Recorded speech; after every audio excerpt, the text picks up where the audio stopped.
Aunque de nacionalidad estadounidense, Vladimir Nabokov era un aristócrata ruso que tuvo la desgracia de nacer en el peor momento posible para la aristocracia rusa, pocos años antes de la Revolución de 1917, que acabará con los privilegios de la nobleza, para sustituirlos, eso sí, por los privilegios de los dirigentes del nuevo régimen, aunque esa es otra historia, una historia de la cual hablaremos en otro programa, quizás en alguno de los programas del jueves de Lunay Dice, digo de Love is Dice, que es cuando tocamos el tema de historia, y pues hoy vamos a hablar de Lolita.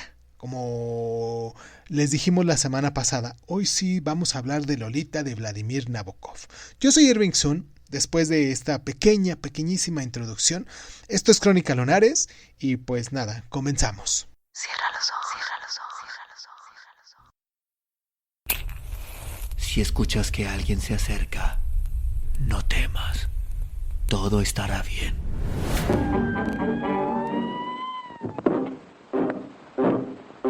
Folks, I'm going down to St. James's Park.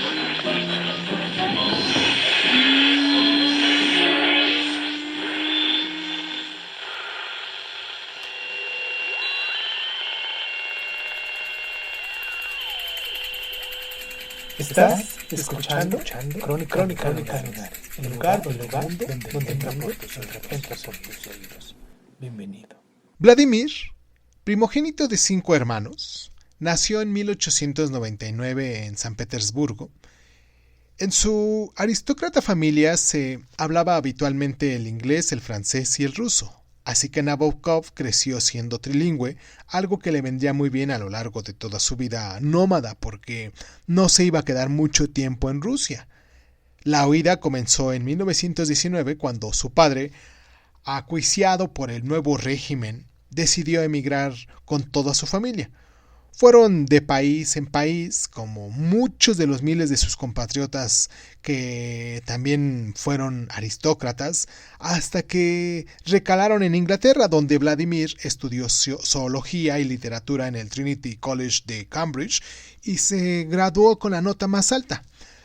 Pero cuando la familia parecía asentarse finalmente, su padre fue asesinado por los revolucionarios rusos. Nabokov entonces decidió marcharse a Berlín.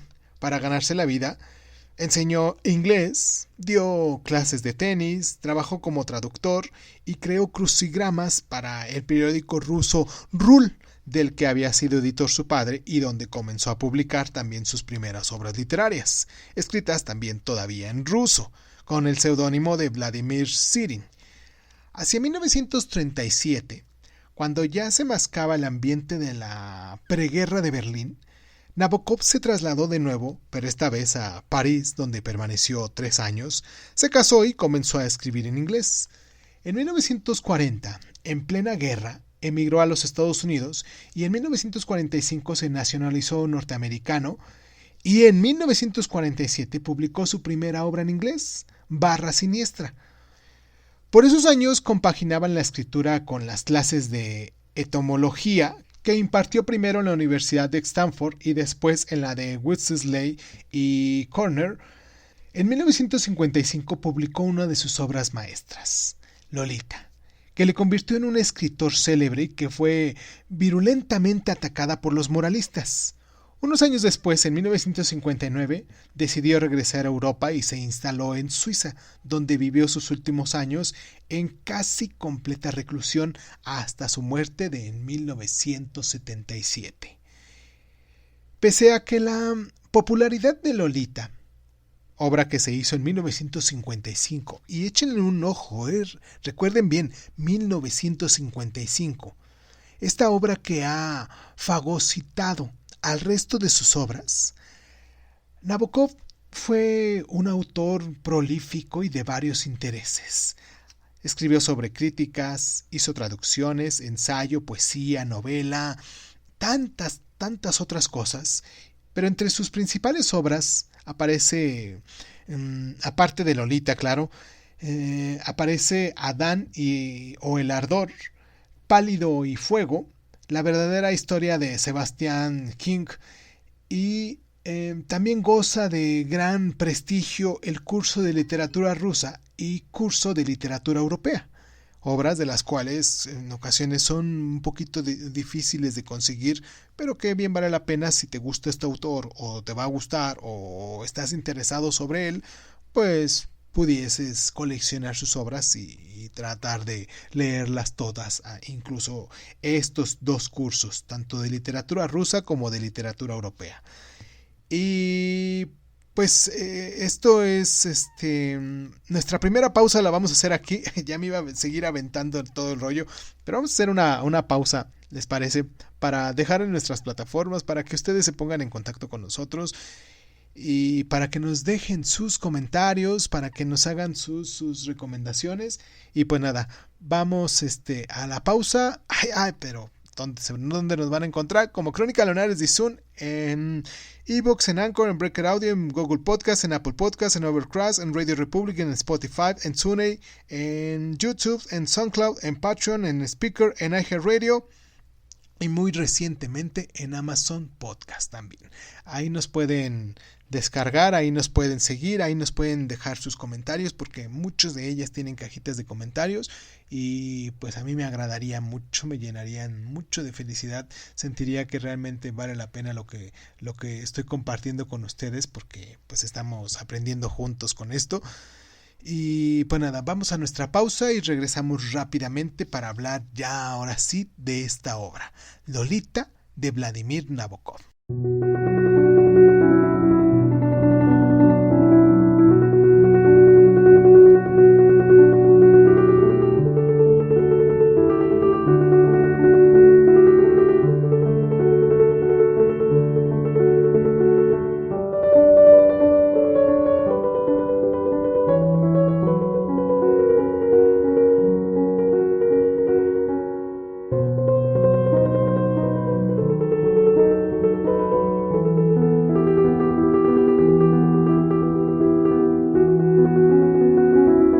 A simple vista, Lolita es la historia de una relación pedófila entre un cuarentón y una chiquilla de 12 años.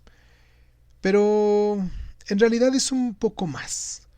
Un viaje a los infiernos del deseo y la obsesión. Una metáfora sobre la pasión y la disección hecha con detallismo del entomólogo de la sexualidad del hombre. Características todas que la convierten en una obra maestra de la literatura universal.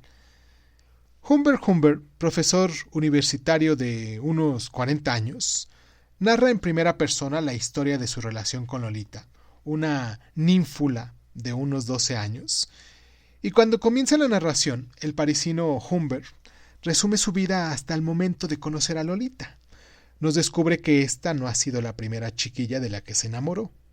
Hubo otra, llamada Annabel, mucho tiempo atrás, cuya muerte le dejó una honda huella. Humbert nos cuenta que viaja a los Estados Unidos y se instala como huésped en casa de la viuda Charlotte Haas, cuya hija Dolores tiene 12 años, donde nada más al verla, el profesor descubre en ella a la muchacha que perdió y se enamora locamente. Para estar cerca de ella se casa con la viuda, aunque es muy consciente de que su única pasión es por Lolita. Y un día Charlotte descubre la farsa al leer el diario de su marido. Se lleva tal impresión que, en estado de shock, sale de la casa a la calle, la atropella un coche y muere. A Humbert este suceso evidentemente no le afecta demasiado. Todo lo contrario, pues ha quedado como tutor legal de esta chiquilla, que en el momento del accidente está en un campamento de verano. Humbert entonces va a buscar a Lolita y emprende un alocado viaje sin destino por unos Estados Unidos que ahora se pintan de neón y, en carretera, de motel en motel, siempre en movimiento, despertando los recelos de los recepcionistas y sumido en un infierno interior. La obsesión de Humbert crece hasta lo imposible, alimentada por la nada inocente Lolita, que es muy consciente del hechizo que ejerce sobre su padrastro, y cuando finalmente Humbert decide acostarse con la chiquilla, piensa en drogarla para preservar su pureza, pero descubre que es la propia Lolita quien le incita. La niña, que ahora ha aprendido más de la cuenta en el campamento, de la mano de un tal Clive Whitley, y pues padrastro e hija comienzan a tener sexo, pero poco después aparece Whitley, que les ha seguido y convence a Lolita de que se vaya con él. Entonces Humbert se queda solo y desasolado. Pasa el tiempo y un día Lolita llama a Humbert y le pide dinero. Se ha casado y ahora está embarazada. Humbert va a verla y la encuentra fea, sin el encanto infantil que poseía, y pese a todo comprende que sigue enamorado de ella. Y cuando la muchacha le dice a Whitley que es un depravado sexual que organizaba orgías en su casa y que la obligaba a participar, Humbert decide asesinarlo. Y lo hace. Ha llevado su obsesión al límite. En su horizonte vital ya solo queda la condena y la cárcel.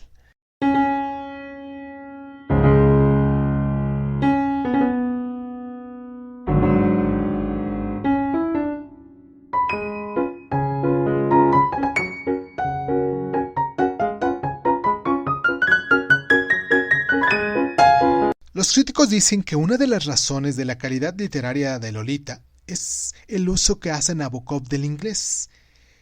Como el autor, como ya dijimos, era de origen ruso e inglés de adopción, poseía un dominio del idioma muy distinto al de un nativo, lo que le permitía dar la vuelta a las expresiones cotidianas y jugar con las palabras con una frescura que alguien que ha nacido con el idioma es difícil que logre alcanzar.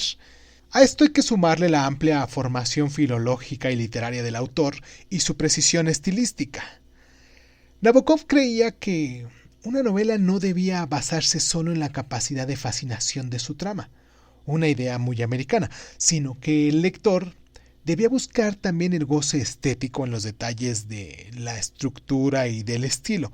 Por ello solía usar un lenguaje precisionista, morboso, con frecuentes juegos de palabras y guiños lingüísticos capaces de volver loco al traductor más avisado.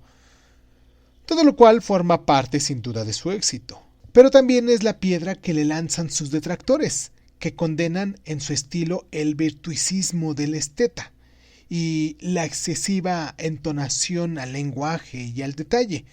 Lolita fue, como no resulta difícil de imaginar, después de todo lo que hemos dicho, tachada de inmoral e indecente por los abanderados de la pureza y la virtud que pues nunca faltan en todos los tiempos. Y sin embargo, más allá de la anécdota, la relación entre Lolita y Humbert es un análisis casi científico de la psicología del deseo, de la seducción y la dominación. Es un relato certero y valioso de los extraños caminos de la sexualidad.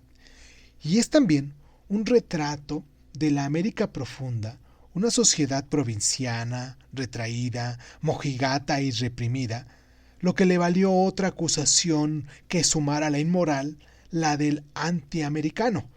Sin embargo, la novela alcanzó gran éxito y convirtió a su autor en toda una celebridad. Fama aparte, también le convirtió en uno de los escritores más sobresalientes de la literatura universal.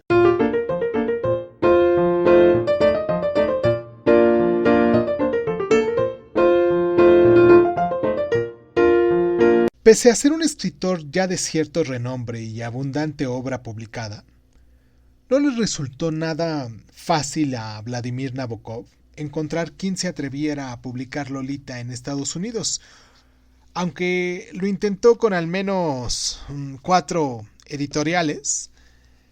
La primera edición apareció en Francia, anónima, en una colección de literatura erótica, y el propio Nabokov nos explica que fue un amigo, temeroso de las repercusiones de la novela, quien le convenció para hacerlo. Aunque sigue diciendo, no creo que me arrepienta nunca de haberme resuelto, poco después a afirmar Lolita. Respecto a los editores norteamericanos a los que les ofreció la novela, el autor nos cuenta diciendo así: algunas reacciones fueron muy divertidas. El lector de una editorial sugirió que su compañía podía considerar la publicación si yo convertía a Lolita en un chiquillo de 12 años al que seduciría Humbert, un granjero en un pajar. Un granjero en un pajar. Otro lector, por lo demás inteligente, que hojeó la primera parte, describió a Lolita como el viejo mundo que pervierte al nuevo mundo, mientras otro lector vio en ella a la joven América pervirtiendo a la vieja Europa.